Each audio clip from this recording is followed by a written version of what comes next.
My name is Yamuna Katwal, I am from Nepal. मेरे बच्चे को 17 डेज से वॉमिटिंग का इशू था।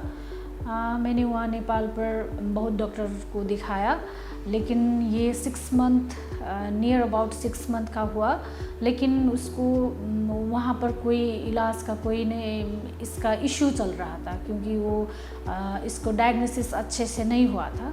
सो मैंने मेदांता के पेज पे जाके डॉक्टर नीलम मोहन को सर्च किया, तो मैं यहाँ पर आई।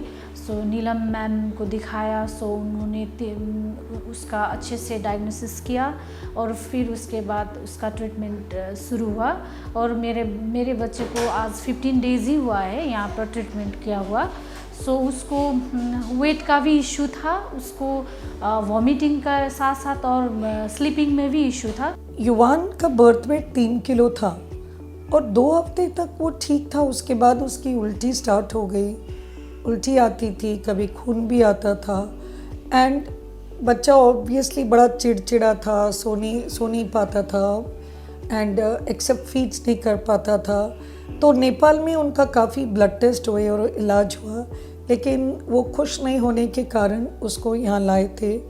आई वॉज प्रिविलेज्ड कि उसका देखभाल करने का मुझे मौका मिला एंड जब मैंने देखा तो उसका वेट इतना कम था कि ऑलमोस्ट सिर्फ 5 महीने की उम्र में वो 4 किलो था और बर्थ वेट 3 kgs का था। तो ब्लड टेस्ट तो ऑलरेडी हो चुके थे बाहर से। 2 टेस्ट मैंने इम्पॉर्टेंट किए। एक था एंडोस्कोपी, जिसमें उसकी पूरी फुट पाइप में अल्सर्स थे और गल चुकी थी वो एंड मतलब बायोप्सी में भी काफ़ी एक्सटेंसिव डैमेज हो चुका था। फिर एक इम्पीडेंस पीएच-मेट्री है, जिससे हमें पता चला कि उसकी रिफ्लक्स बड़ी सीवियर है और रिफ्लक्स डिजीज़ का डायग्नोसिस बनाया गया एंड उसके साथ साथ एक वायरस भी थी, उसको CMV उसकी भी ट्रीटमेंट की। So it was really nice. जब वो 9 दिन बाद वापस उसको मैंने OPD में देखा तो उसका वेट 600 ग्राम्स बढ़ चुका था and the baby was up less irritable, accepting feeds, not crying, sleeping at night. So messages vomiting का कारण बहुत कुछ हो सकता है, right from brain to liver to kidney to intestinal problems, abdomen. But endoscopy एक काफ़ी यूज़फुल चीज़ है जो हमें बताती है कि क्या उसमें रिफ्लक्स है या एलर्जी है या कोई सुकड़न है एंड दीज प्रॉब्लम्स। तो बच्चों में भी एंडोस्कोपी हो सकती है। अलग अलग स्कोप्स के साइज़ होते हैं और एक्सपर्टीज़ है। पिछले 25 ईयर्स से I am doing endoscopy in small babies.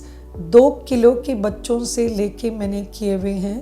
There are small scopes available. तो काफ़ी बार मुझे माँ बाप पूछते हैं कि बच्चे में एंडोस्कोपी हो सकती है, तो यही कहना है कि चाहे वो न्यूबॉर्न है या बड़ी, मेडिसिन अब इतनी तरक्की करी है कि हर एक में हम अलग अलग स्कोप्स और अलग टेस्ट हैं, उनकी डायग्नोसिस पता कर सकते हैं।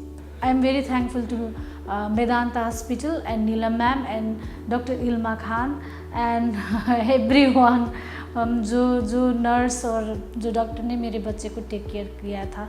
Thank you so much.